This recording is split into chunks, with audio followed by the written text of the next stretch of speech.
3 मार्काच्या प्रश्नांची आपण प्रॅक्टिस घेतो आहे. आता हा प्रश्न कसा सोडवायचा तुम्हाला सगळ्यांना माहिती आहे. इलेक्ट्रॉनचं रूपण दिलेलं आहे, त्याच्यावरनं प्रश्न आहेत. अणु अंक विचारले की सरळ टोटल मारायचे. 8 आणि 2 10, 10 आणि 11, इथे 11 लिहिलं बरोबर. गण म्हणजे गणपती शेवटच्या दिवशी उठतो. इथे शेवट काय आहे? 1. 1 असेल तर काही बदल करायची गरज नाही, सरळ लिहा गण 1. 2 असेल तर 2ही लिहिता येते, सर इथे 2 असेल तर 2 लिहू आपण. 1 असेल तर 1, पण 3 असेल तर 13, 4 असेल तर 14, पहिलेच सांगितलं मी. आणि आवर्त म्हणजे आडव्या ओळी, मोजा आडव्या ओळी 1 2 3.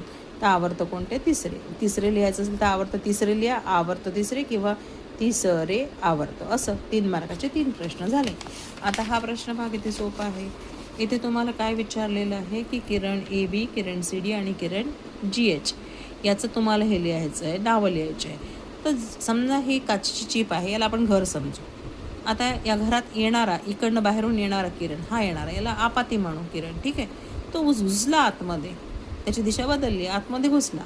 आता हा जो आतमध्ये घुसला त्याला अपवर्ती किरण म्हणू, आणि जो बाहेर निघाला घरातनं याला निर्गत किरण.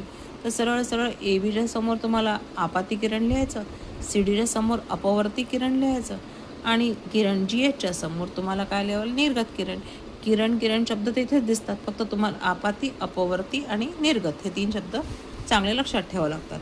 आता हे पहा, आता हा प्रश्न 3 मार्काचा पहा. दिलेल्या घटनामधील भौतिक आणि रासायनिक बदल. आता रासायनिक बदलचा अर्थ काय होतो माहिती आहे? की एकदा का पदार्थ तयार झाला की आपली मूळ वस्तू वापस भेटत नाही, मग तो रासायनिक बदल. आणि भौतिक बदल म्हणजे काय? की जी पदार्थ आपला आहे तयार झालेला त्यातनं आपला वापस मिळतो आपल्याला, म्हणजे हा तात्पुरत्या स्वरूपाचा बदल असतो. जसं पहा, बर्फाचे पाण्यात रूपांतर. आता बर्फाचं पाणी झालं तरी पाण्याचा बर्फ होऊ शकतो, म्हणजे हा बदल कोणता आहे? भौतिक आहे. हां, आता फळ परिपक्व म्हणजे पक्व झालं म्हणजे पिकलं फळ. मग आता एकदा पिकल्यावर फळ वापस भेटते का? नाही, तर मग हा बदल रासायनिक आहे. आता दुधाचे दही तयार होणे, दही तयार झाल्यावर दूध वापस भेटते का? नाही, म्हणजे हा रासायनिक बदल आहे. पाण्याचे बाष्पीभवन होणे म्हणजे पाण्याची वाफ झाली तरी वाफेचं पाणी होऊ शकतं, म्हणजे हा भौतिक बदल आहे. आता जठरामध्ये अन्न पचणे, पचलेलं अन्न वापस भेटत नाही, म्हणजे हा रासायनिक बदल आहे. जे वापस भेटत नाहीत रासायनिक आहे, त्याच्या उलट भौतिक आहे, असं लक्षात ठेवायचं. लोखंडाचा चुरा चुंबकाकडे आकर्षित होणे, ठीक आहे, चुंबकाकडे आकर्षित जर झाला तर चुंबकापासून आपण काढू शकतो, हा भौतिक आहे. हा 3 मार्काचा प्रश्न बघा. आता त्याच्या पुढचा 3 मार्काचा.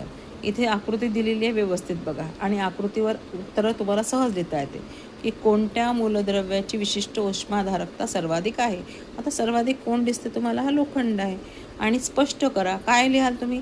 की लोखंडाने जास्त उष्णता शोषून घेतली म्हणून मेणाला जास्त उष्णता दिली, झालं, हे कारण लिहायचं. आणि कोणत्या मूलद्रव्याची विशिष्ट उष्माधारकता सर्वात कमी आहे?